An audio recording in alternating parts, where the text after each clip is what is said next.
Hey everyone, welcome back to another episode of Cooking with Chow. Today I'm going to be showing you guys my top 3 favorite holiday side dishes. So let's get to it.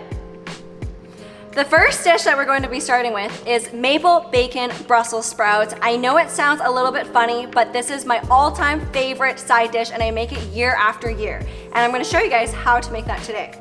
What you're going to need is some pre-cut Brussels sprouts, about 1 pound, 5 strips of bacon, 1/4 cup of maple syrup, 1 tablespoon of brown sugar, some slivered almonds, salt and pepper, and that is it. Just waiting for it to heat up. Start by adding in your bacon, and we're going to cook it for about 5 minutes to develop a beautiful char and to let all of that fat render out. Okay, we're gonna let it cook.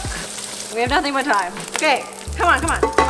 Pan down, show them. So, it's getting nice and crispy. This is what we want, and we're going to take this off the heat in about 1 minute. Normally, if I was cooking bacon, I would remove all of this out and drain it on some paper towel. But today, we want to keep that oil. So, we're just going to use a slotted spoon and put it into a bowl. How many people in the comments are you talking about for just scraping with a metal spoon? Shh. For the next part, grab a lid. Carefully add in those Brussels sprouts. Add a splash of some water just to help steam it. Let's see what we're doing. Okay, so at this point, what we want is to turn up the heat. And once our Brussels sprouts are cooked through, we actually want to develop a beautiful char. So we're going to let it sit and don't touch it for 2 to 3 minutes. Okay, you see that char? That's exactly what you want. Okay, so, man, I love this induction stove. Okay. Grab your maple syrup.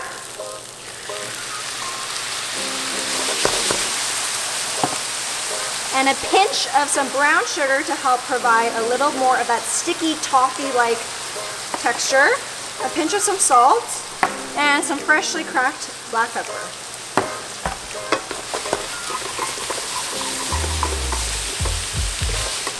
Oh, that looks so good.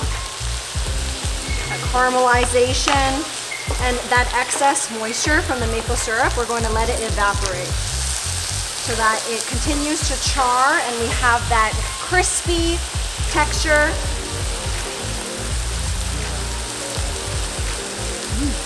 I think because it's a little bit rich, I'm actually going to slice a lemon and I'm going to squeeze just a little bit of that juice in to help provide a little bit more acidity. And now that we're done, add in our bacon, give that one final toss, and we're good to go.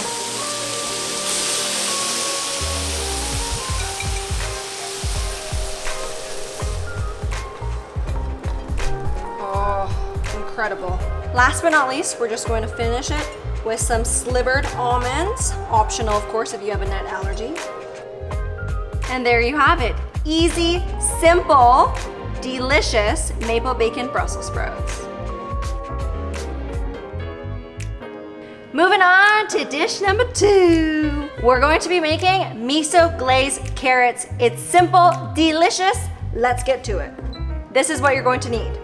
Freshly washed and peeled carrots, 1 cup of Greek yogurt, 2 tablespoons of maple syrup, 1 tablespoon of miso paste, 1 tablespoon of brown sugar, some slivered almonds, salt, and zest of a fresh lime.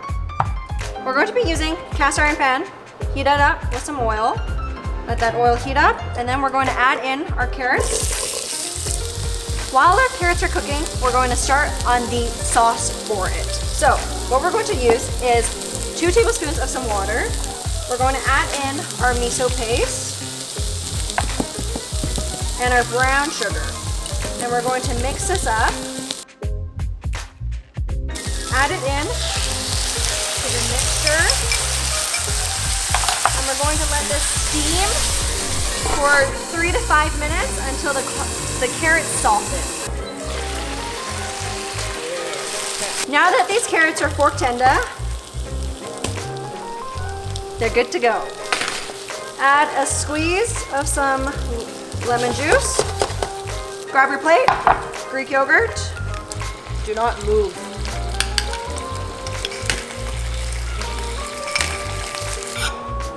Ha-ha!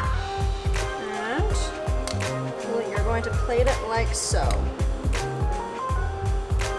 Finish it with a drizzle of maple syrup for added sweetness. Your slivered almonds on top. And you're going to finish it off with some lime zest. And there you have it. Miso glazed carrots.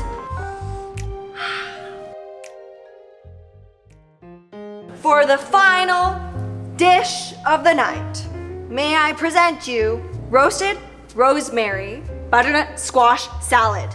Say that 5 times fast.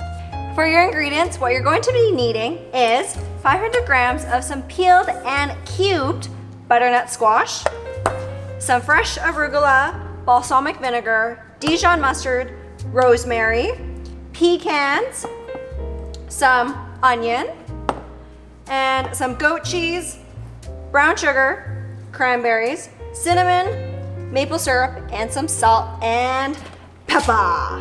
Okay, let's get to it.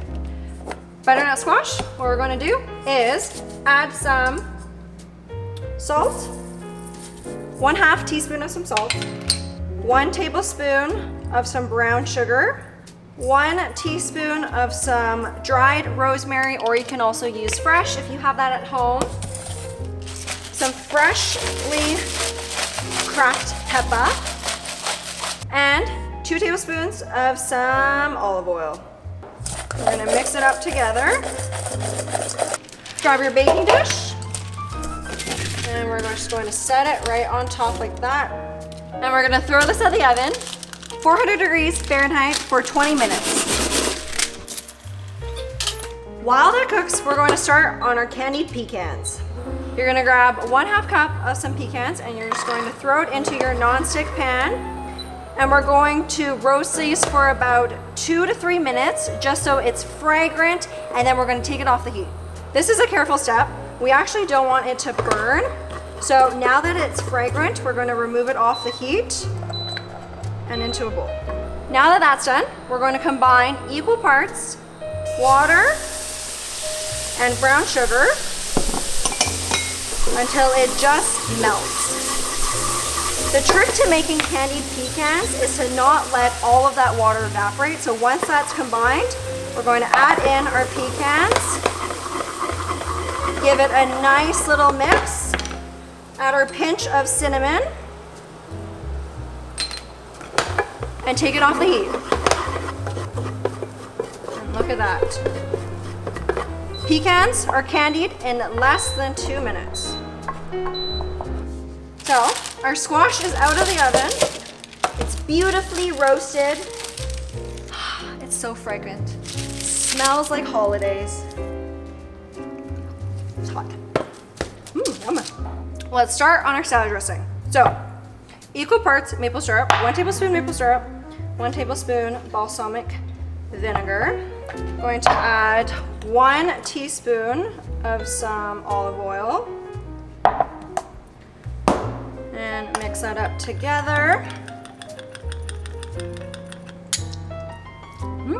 Delicious.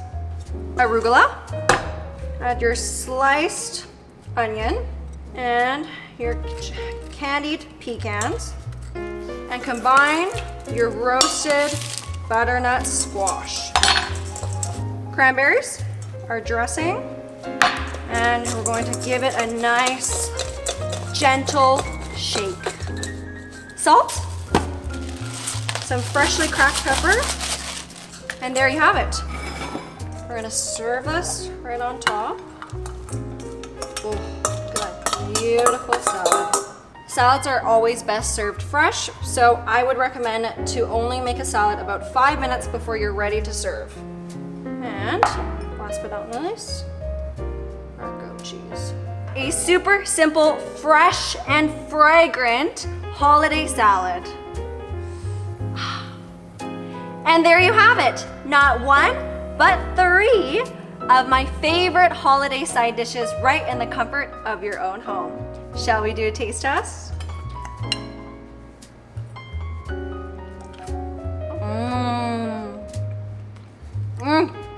It's smoky, it's sweet, perfection. Let's try this carrot out with that beautiful Greek yogurt.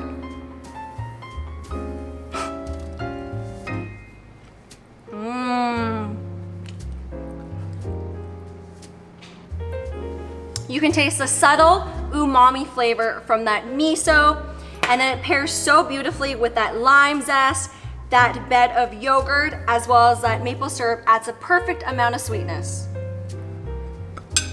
Man, I'm eating good tonight.